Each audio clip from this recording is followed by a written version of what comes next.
আপনারা দোয়ায়ে মাসুরা বুঝেন? দোয়ায়ে মাসুরা সালামের বৈঠকে প্রথমে তো আত্তাহিয়াত নাকি, তারপরে দুরুদ, তারপরে দোয়ায়ে মাসুরা। দোয়ায়ে মাসুরার প্রথম অংশ হচ্ছে আল্লাহুম্মা ইন্নী যালামতু নাফসি যুলমান কাসীরা, হে আল্লাহ জীবনে খুব পাপ করেছি, তুমি ক্ষমা করো। ফাগফিরলি মাগফিরাতাম মিন ইনদিক, তুমি আমাকে ক্ষমা করো, ক্ষমা তোমার পক্ষ থেকে হয়ে থাকে।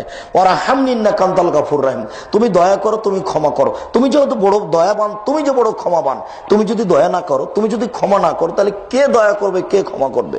এরপরে আল্লাহুম্মা ইন্নী আউযু বিকা মিন আযাবি জাহান্নাম, হে আল্লাহ তোমার কাছে জাহান্নামের শাস্তি থেকে বাঁচতে চাই। ওয়া আউযু বিকা মিন আযাবিল কবর, তোমার কাছে কবরের শাস্তি থেকে বাঁচতে চাই। ওয়া আউযু বিকা মিন ফিতনাতিল মাসিহিদ দাজ্জাল, তোমার কাছে আমি দাজ্জালের ফিতনা থেকে বাঁচতে চাই। ওয়া আউযু বিকা মিনাল মাসামি ওয়াল মাগরাম, তোমার কাছে আমি বাঁচতে চাই পাপ হতে, তোমার থেকে আমি বাঁচতে চাই কর্জ হতে। শোনেন, জিন্দেগিতে কোনোদিন ব্যাংকে লোন নিয়ে ব্যবসা করবেন না, একদিনে কোটিপতি ধনী হয়েন না। ধনী হতে সময় লাগবে অন্তত 30 বছর। চকলেট দিয়ে ব্যবসা শুরু করবেন। কি দিয়ে? চকলেট দিয়ে। তারপরে 30 বছর পরে ঢাকার বড় বিত্তশালী হবেন, একজন বড় ব্যবসায়ী। ঋণ খুবই কঠিন। ঋণ হলে আপনার জানাজাই হবে না, বাদ। আল্লাহ রাসূল জানাজা করতে এসে, ঋণ আছে? জি।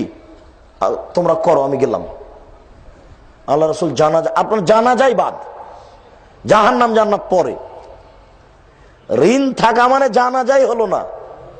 এই কাজ আপনি করতে গেলেন কেন? আল্লাহর নবী দিন রাত ঋণ থেকে পরিত্রাণ চাইতেন। আল্লাহ তুমি আমাকে ঋণ থেকে বাঁচাও, আল্লাহ তুমি আমাকে কর্জ থেকে বাঁচাও, আল্লাহ তুমি আমাকে ঋণ থেকে বাঁচাও, আল্লাহ তুমি আমাকে কর্জ থেকে বাঁচাও। আল্লাহর নবী জিন্দেগিতে কোনোদিন এক ওয়াক্ত নামাজ পড়েছেন আর সালাম ফেরার পূর্বে কর্জ থেকে বাঁচতে চাননি, এরকম তার জিন্দেগিতে কোনোদিন নামাজ যায়নি। না, বুঝাতে পারলাম না কথা। এমন কোনদিন সলাত আদায় করেছেন যেই সলাতের ঋণ থেকে পরিত্রাণ চাননি, এরকম ঘটনা কোনদিন ঘটেনি। কথা কি বুঝাতে পেরেছি? তাহলে ঋণ অবশ্যই বিপদ, কিছু খুবই বিপদ। আল্লাহ রাসূল বলছেন যে শহীদ মানে সব ক্ষমা। এখনই বলছে, একটু পরে। শহীদ মানে সব ক্ষমা, ঋণ হবে না, ঋণ ক্ষমা হবে না। শহীদ হয়ে গেল, ঋণ ক্ষমা হবে না।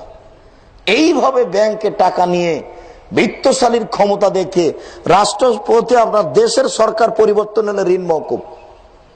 ক্ষমতার জন্য কয়েক কোটি টাকা ঋণ নিয়েছিল, সরকার নাকি পাল্টে গেছে, ঋণ নাকি লাগবে না।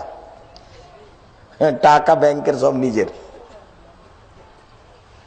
টাকা, না হয় সরকার, না হয় টাকা মাফ করলো আল্লাহ। কেউ যে বুঝে না, শুধু খায়, পায়খানা করে দিন কাটায়। কেউ একটুকু বিবেচনা করে? বিবেচনাই করে না।